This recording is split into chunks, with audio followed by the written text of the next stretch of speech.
Before I call the Honourable Helen Westwood to the podium, I would like to welcome into the President's Gallery Dr. Loretta Luck, the Honourable Helen Westwood's partner. The Honourable Helen Westwood. Thank you, Mr. President. I rise to make a contribution. I'm in the difficult position of not knowing if I will be returning after March 2015. While it's true I was not pre-selected by my faction to be a candidate on Labor's upper house ticket for next year's state election, the leader of my faction has kindly offered me the number 9 spot on the party ticket. It is true that I originally thought I had a better chance of winning the lottery than being elected at the number 9 position. I have now come to the view that John Robertson has been doing such an excellent job as Labor leader that I could be returning to this place next March. I am, however, enough of a realist to know that I may not. Therefore, I want to use this opportunity to place on the public record some of my observations and experiences during my term, should this be the last time I speak in the New South Wales Legislative Council. It is a privilege to serve in this place, an opportunity afforded to a relative few of our fellow citizens, and even fewer of them women. I am sincerely grateful to have been one of those fortunate enough to have made a contribution to the Parliament of New South Wales, and I thank the people of New South Wales who voted Labor in 2007 state election for the opportunity that their confidence in Labor afforded me. I particularly want to thank the women and men of the Australian Labor Party who share my belief in our great party's capacity to change our nation for the better. Without their dedication and their unpaid work, the ALP certainly would not have had the electoral successes that we have enjoyed. That is really down to so many of the committed Labor members. When elected in March 2007, I was a serving councillor on Bankstown City Council and had served 4 years as the city's mayor. My time on Bankstown City Council met all my expectations of just what can be achieved through good governance, progressive policy direction, community engagement and inclusive politics. Following that experience, I came to this place with great expectations of what I may be able to achieve as a member of State Parliament. I have to say, serving and former members of Parliament had advised me, and I quote, "You can get far more done as a local councillor and mayor than you'll ever achieve as a backbencher." Over the last 7.5 years, there are times when I've thought that they were right. But it's at times such as this month, when the report of the Law and Justice Committee's inquiry into the family response to the Bowraville murders was tabled, that you fully appreciate the breadth of the reforms that can be achieved through the parliamentary processes and what a difference can be made to the lives of individuals and communities. One of the common experiences at all levels of government is the opportunity to work with communities on projects and issues. I have had the privilege of working with many community organisations and community-minded individuals during my term in this place. Of course, it is impossible to name and thank them all. However, there are a few I want to mention tonight. One of the most satisfying experiences I've had over my term has been to host the International Week of Deaf People here at the Parliament.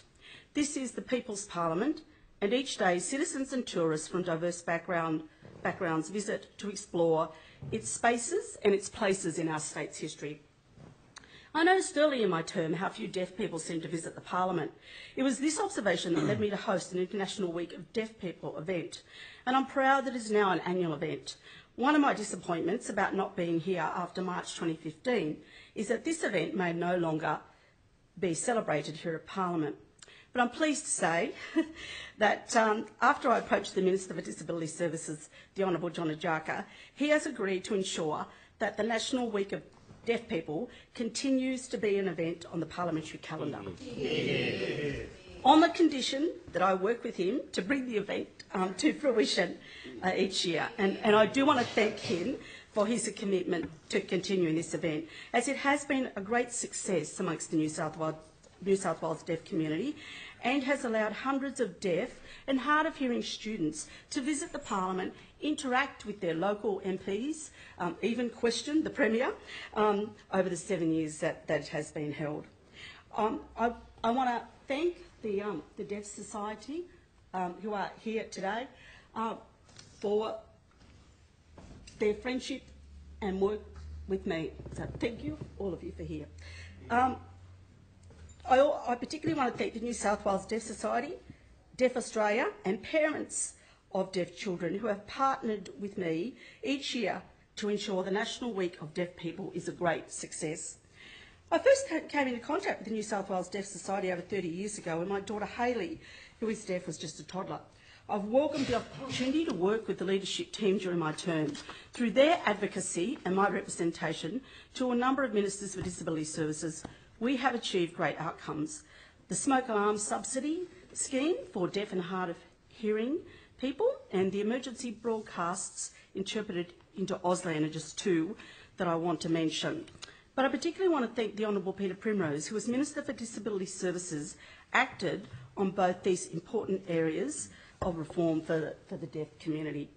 Also want to acknowledge and thank the subsequent Ministers for Disability Services who have acted on the representations I have made to them on behalf of the New South Wales deaf community. I want to acknowledge the great work of the Muslim Women's Association, and in particular Maha Abdo Krayem, Wafa Zayem and Dr Gena Krayem. That organisation has faced difficult times through the current climate of Islamophobia. They do invaluable work supporting women who are facing discrimination. I also want to acknowledge the great work of a number of women's organisations that I've had the privilege to work with. In particular, Domestic Violence Australia, incorporating the Rape Crisis Centre, Women's Health New South Wales, Women's Legal Services, the Women's Electoral Lobby, the AF Collective, Jessie Street Women's Library, Family Planning New South Wales, and the Australian Local Government Women's Association. And some of the other organisations that I'd like to mention are Shine for Kids, who do great works with children whose parents are incarcerated, the Australian Drug Law Reform Foundation, and of course Rainbow Labour. I want to acknowledge the great work of a couple of community centres, in particular in my duty electorate, the Blue Mountains Women's Health Centre and the Katoomba Neighbourhood Centre. And I'd also like to mention Parramatta Pride with Gavin Prendergast, who really does provide a great service for the GLBTI community in Western Sydney, of which there are far too few in my view. As a backbencher, I've found that it is in the work of the committees that the best work of the Legislative Council is done. It is the inquiries and the reports of those inquiries where we truly fulfil our role as a House of Review. I spoke last week of my valuable work on these committees, but I particularly want to mention two. It is often said that while failure is an orphan, success has many parents. Having said that, I am going to claim credit for initiating the inquiry into the partial defence and provocation. It is true that other honourable members had a desire to see this law reformed. However, I'm confident that had I not pursued this issue with my Labor colleagues, it would not have happened in this 55th Parliament. It was my representation to Labor leader John Robertson, Shadow Ministers Paul Lynch and Adam Searle that allowed me to move the motion to establish the inquiry. I want to thank all honourable members for their support, and I particularly want to thank the Honourable Robert Brown, the Honourable Robert Borsak and the Reverend Honourable Fred Knoll, because I do believe that without their support the inquiry would not have proceeded. The successful outcome of a unanimous report and recommendations and the subsequent reform to provocation law through both Houses of Parliament is a highlight of my parliamentary career. The inquiry into domestic violence trends and issues in New South Wales through the Social Issues Committee is another of the inquiries where I believe I was able to make an important contribution. I've previously spoken of my passion to see these recommendations implemented, and all honourable members know my commitment to stopping violence against women. Very early in my term, I made a decision of principle that shaped and at times perhaps misshaped my time in this place. When I made that decision, I could not have imagined the impact that it would have on the then government or on me personally. Today, I need to place some of the facts of that time on the record in the hope that the mistake at the heart of the incident I'm referring to is never repeated. In my inaugural speech in this place, I spoke of my experience as a community worker in some of Western Sydney's most disadvantaged communities. I noted that as a community worker, you get to see the very best and worst of humanity. In particular, I spoke about the appalling impact of domestic violence on women and their children. Regrettably, there are still daily news reports of women who are still suffering or are killed at the hands of their intimate partners. What I did not detail in my inaugural speech were two very personal experiences of domestic violence that have formulated my belief that violence against women is a terrible crime that has serious, long-term, detrimental impacts on women and their children, and strengthen my conviction to do all I can to put an end to it. When I was a small child, a neighbour came to our front door. As my mother led her into our house, I saw her face was bleeding from cuts to her mouth and cheeks, and that her eyes were swollen and bruised. As my mother comforted her, she apologised for disturbing us and asked if she could sleep under our house until her husband calmed down. This was my first experience of domestic violence, and one I will never forget. Of course, my wonderful mother took care of her, took her to the hospital for treatment and gave her a warm bed for the night. As a community worker in disadvantaged communities, I dealt with domestic violence on a daily basis, referring women and their children to refuges and women's legal services, assisting them to obtain DVOs, referring them for counselling, and assisting them to put together a plan to escape their partner's violence. None of these experiences prepared me for dealing with the domestic violence that occurred in my workplace in the early 1990s. The perpetrator was a powerful man, in fact a member of Parliament, with strong and influential networks in politics, business and sport. Confronting this perpetrator in my workplace to prevent his violence and taking care of the woman and helping her to escape his violent and controlling behaviour was not part of my job description, but it became a key part of the role I played in that workplace. It went on for months as I tried all within my power to stop his violence. Eventually, with the help of a number of others, his violent and controlling behaviour towards this woman was stopped, but only when those in even more powerful positions than he threatened his pre-selection for his safe Western Sydney seat. Prior to being elected to this place, I recall sitting in Sydney Town Hall at the 2006 New South Wales Labor State Conference, hearing then Premier Yema speak of his vision for New South Wales and the key planks of his reform agenda in the lead up to the March 2007 election. I could not have been more delighted or proud when he spoke of putting an end to domestic violence and violence against women as a central part of his policy platform. I was so excited knowing I would be part of a government that took violence against women seriously and saw it as the very serious criminal and social justice issue that it is. When the Premier announced the new ministry for the 54th Parliament, I was mortified to learn that the perpetrator of violence against a woman in my 1990s workplace was about to be sworn in as the Minister of the Crown, to be the Minister for Sport and the Minister of Western Sydney. I was horrified. I could not believe that we had gone to the election with stopping domestic violence as a key plank of our policy agenda, and we were now going to have a perpetrator of violence against women appointed to the Cabinet.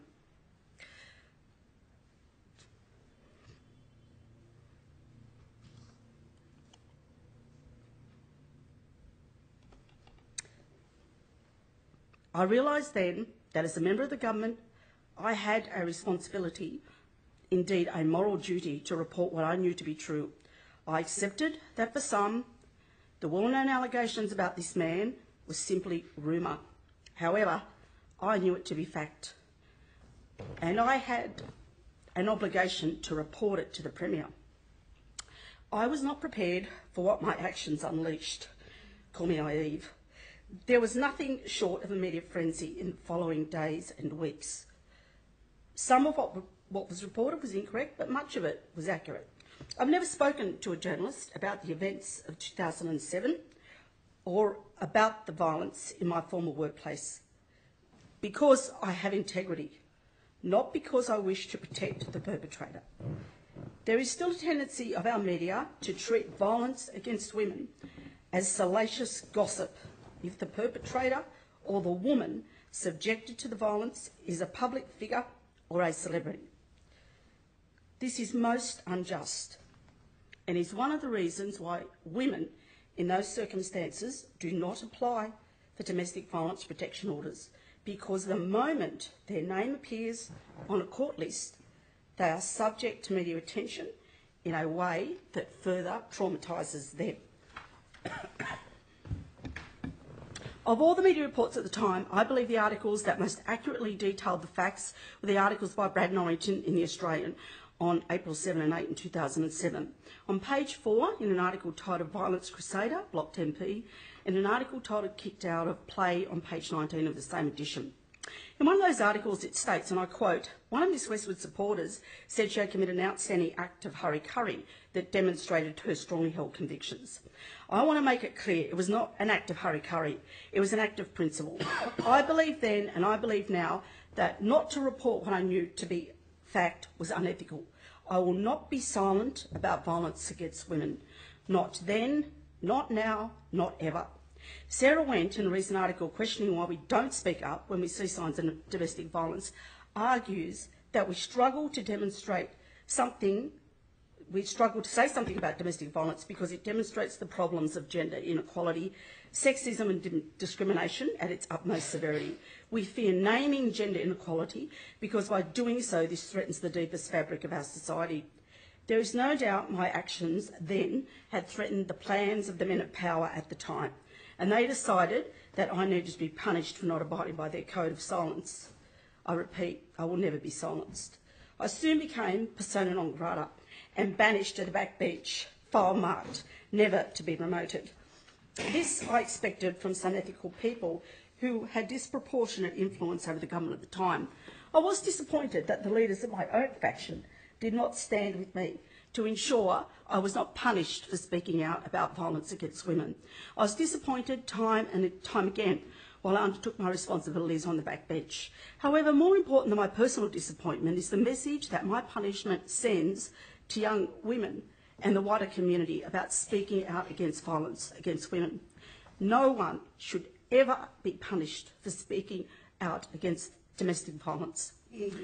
As upper house members, one of our most important areas of responsibility is to represent our duty electorates. It has been one of the great pleasures of these responsibilities to work with the ALP branch members in Ku-ring-gai, Davidson, Upper Hunter, Wakehurst, Miranda, Hawkesbury, Sefton and Blue Mountains. In particular, it's been a real privilege to work with the fabulous Trish Doyle, who will be the next member for Blue Mountains, and the Labor councillors in all these duty electorates. I will be disappointed not to be returning in March next year, as there are still many areas that I had hoped to contribute to. Many difficult areas of reform, that is.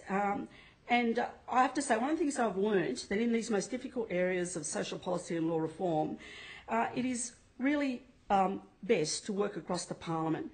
We really do need to reach out to like-minded people across the parliament and work together to achieve progressive law reform, especially in the areas of women's reproductive rights, medicinal cannabis, rights of the terminally ill, advancing the rights of the GLBTI community, drug law reform and gender equality.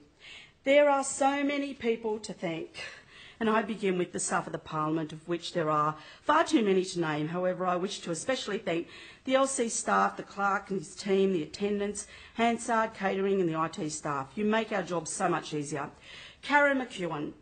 There's not enough I can say about Karen. She's been with me since my election and is an outstanding advocate for Western Sydney and women in local government. My thanks to the ASU, Sally McManus, Michael Flynn, Natalie Lang. I thank them for their leadership and the ASU members for their commitment and support throughout my career. I thank Peter and Jan Primrose, my longest standing friends within the ALP, for their friendship and support. I said in my inaugural speech that I hoped I left this place better than I found it. It will not be a better place with fewer women. It will not be a better place without the voices of Western Sydney women. My best wishes to all other retiring members and my good wishes to those of you and those who will come and serve in this place after March 2015. I hope you legislate well for the people of New South Wales. Finally, I also just want to acknowledge the wonderful friends that I've had in this place. Of course, my colleagues on this side, but I've made friends across the Parliament. I particularly want to acknowledge Melinda Pavey, who has worked with me on some very interesting projects, including the Paddling Pollies, where we raised funds for breast cancer research, and also in organising the Spring Ball. It was great fun, I think, and I hope others enjoyed that as well. I want, of course, very finally, to thank my wonderful family, who have always supported me and have always actually had to pay the price for not being there for them as often as I should be. My parents, my late father Harry, my darling 89-year-old mum Cecily, my two beautiful daughters Jessica and Hayley, my delightful grandchildren Isabella, Lachlan, Tamara, Chelsea, Dahlia, Alex, Gabriella and Dominic, my wonderful sons-in-law Brett and Elias, my talented brother David and gorgeous nephew Jackson, and of course my darling partner Loretta Luck, whose love, support and understanding I could not have survived without. Thank you.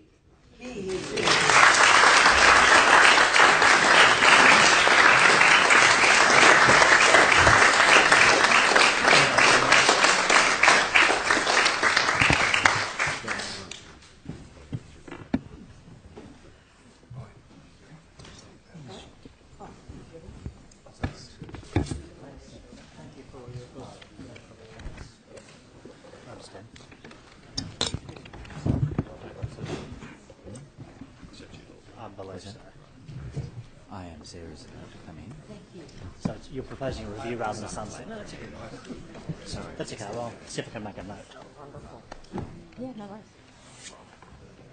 So, you're doing the statute laws. You can't. Yeah, yeah, yeah. Oh, right. I forgot there was an actual... Yeah. Oh, okay. Yeah, yeah, yeah. Yeah, okay. And then can I just ask... Oh, you find out what's going on? I think we're doing the statute law...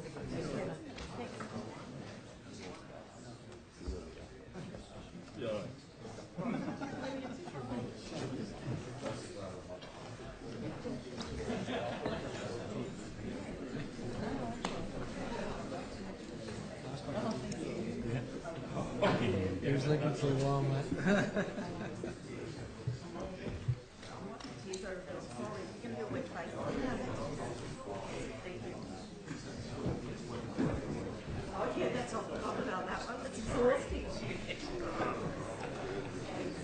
Peter? Do we go back to Penny's SO52? She's sitting there like we are. Is she going to jump? What, you're the whip. You tell me. Just check if it's done. No, we're going to this.